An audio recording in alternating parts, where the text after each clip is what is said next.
a blog called Hooker Problems. I'm going to put the link in the bio. So I decided to make a YouTube channel to read aloud some of my writings so that it can be heard if you're not in the mood to read it, but also so that the tone of the writing can come across. Also, I'm planning on just doing some funny videos, some striptease dances, some questions and answers. A lot of you guys have a lot of interesting questions about my profession, and even just some storytelling. I've been an escort off and on now for about going on 3 years, with big gaps of time off in between. And I recently became a dominatrix. I'm also a cam girl. I'm in all aspects of the industry, so I'm not limited to anything. And I can really kind of feel out my mood every morning and say, do I feel like being a bitch? Do I want to get laid? Or do I just want to touch myself on camera? Which is always a good option to have. So if you guys ever have any ideas or any questions, feel free to ask me, and I'm more than willing to educate. And I was also thinking of doing some sex ed on here, especially for guys. I've realized a lot of young guys do not know what they're doing when it comes to things, so it would be interesting to kind of give you guys some tips and pointers. Now, however, I'm filming this on my camera, and I thought I'd be able to read on the computer, but it won't let me do both things, so I'm going to have to be reading on my phone, so I apologize for this.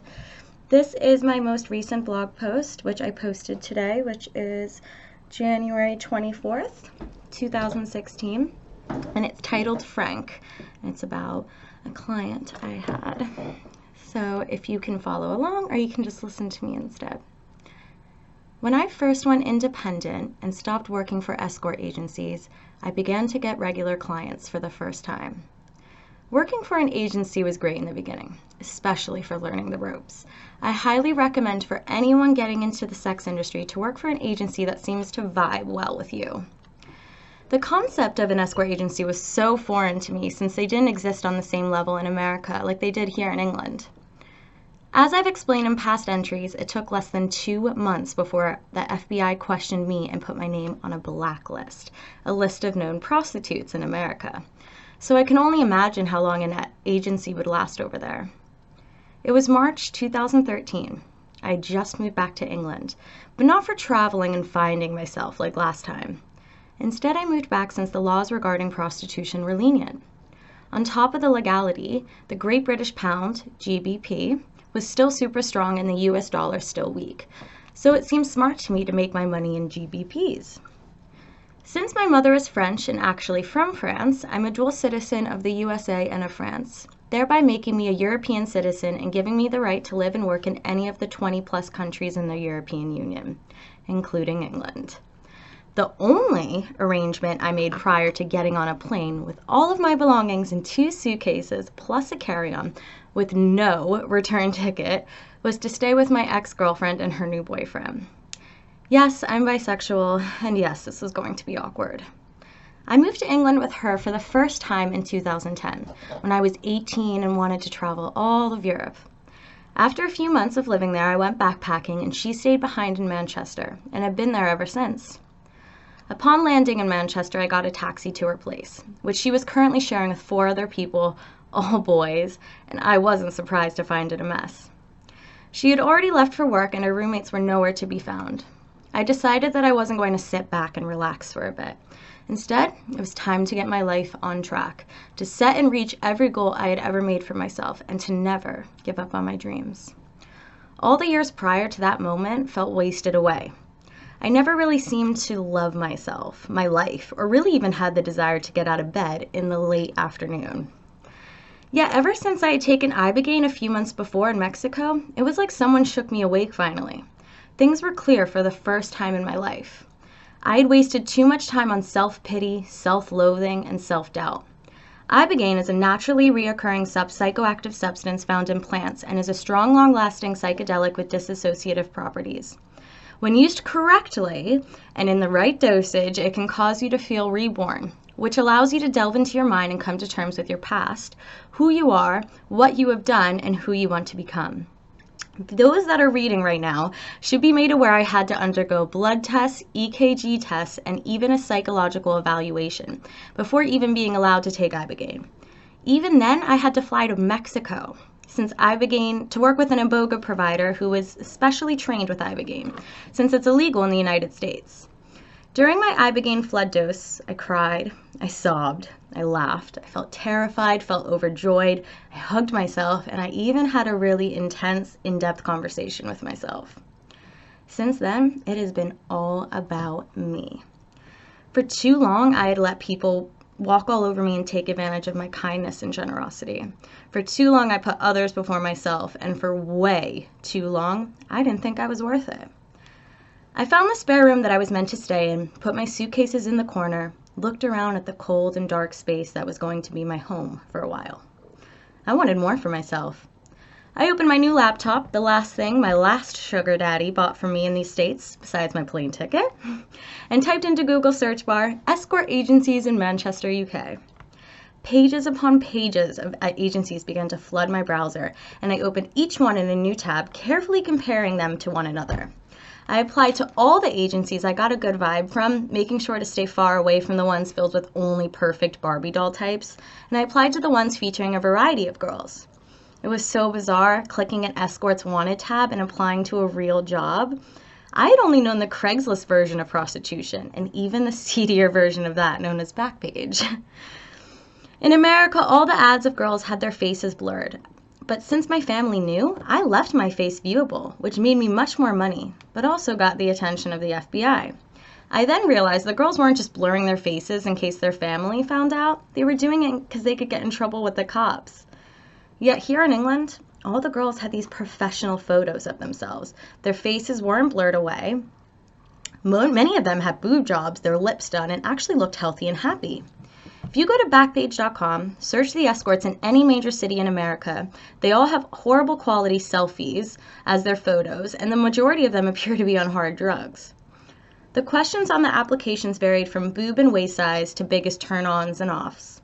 Then they gave you this pre-made list of sexual activities and asked you to tick anything you were willing to do.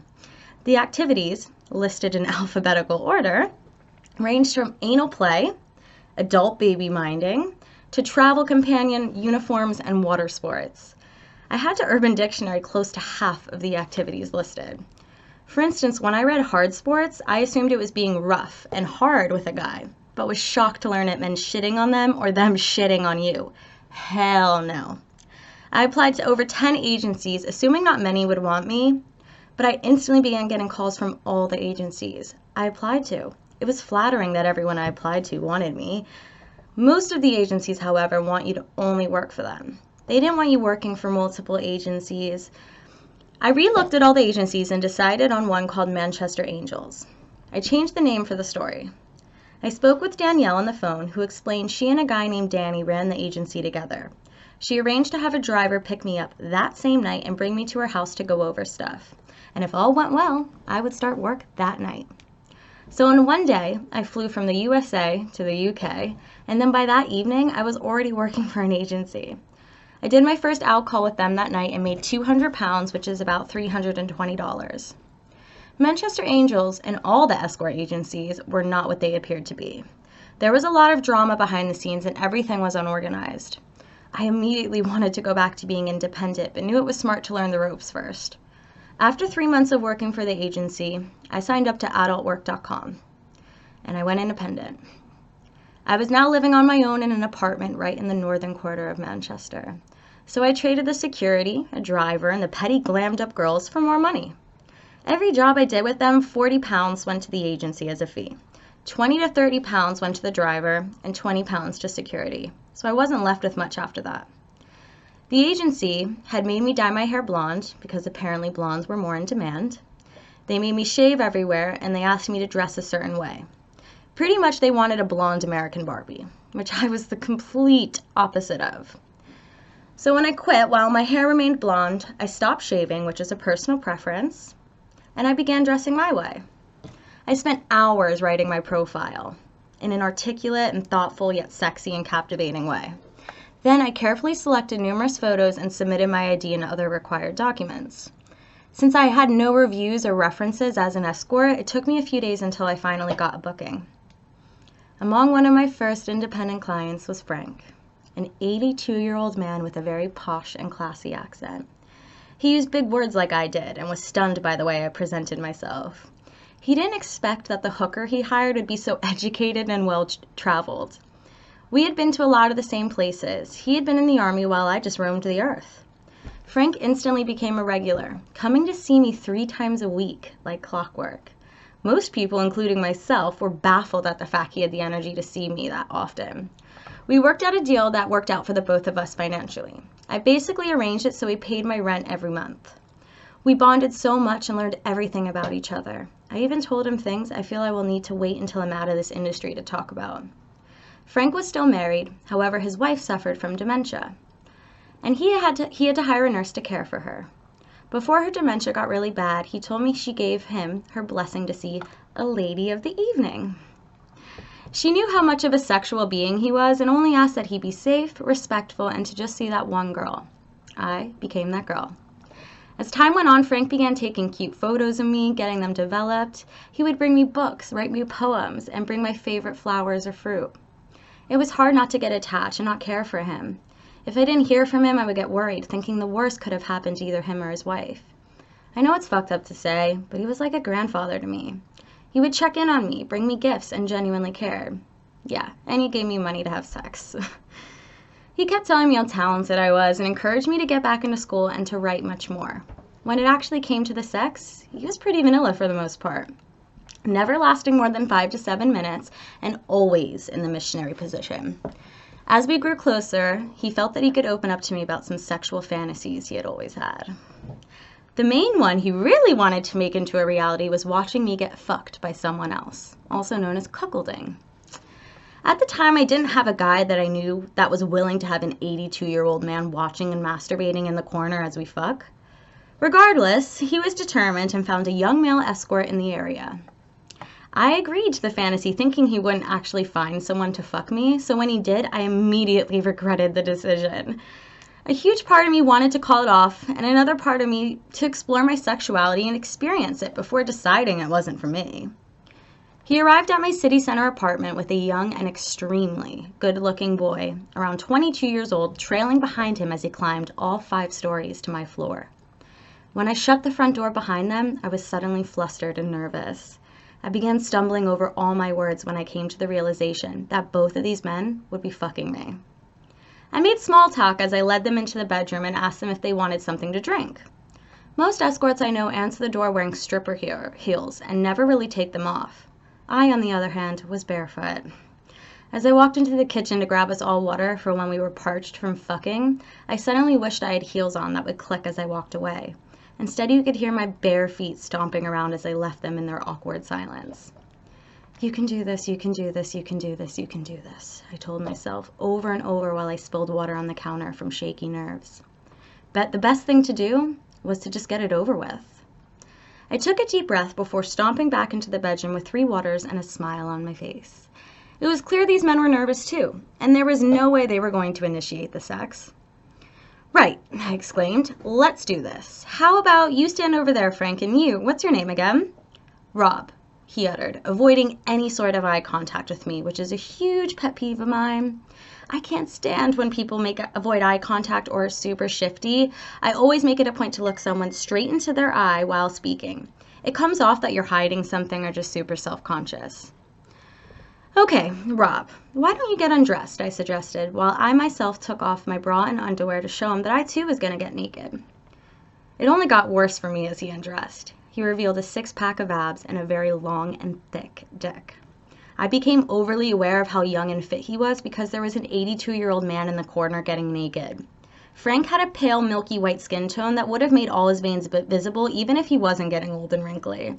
Rob, on the other hand, had this caramel skin tone that was dreamy enough without the dark hair and blue eyes. No wonder he was a male escort. My eyes darted between both of their strikingly different bodies, with no idea where to actually steady my gaze. Did Frank want me to look at him while I got fucked, or did he want me to act like he wasn't in the room and have all my attention on Rob? Before I could even ask the question out loud, Rob was leaning in to kiss me. His eyes were already squeezed tight shut, as if he was trying to hide from the moment, trying to go somewhere else, which made me question why he was even doing this. What had gotten him to this point? Instead of wanting to kiss him, all I wanted to do was find out why he was here.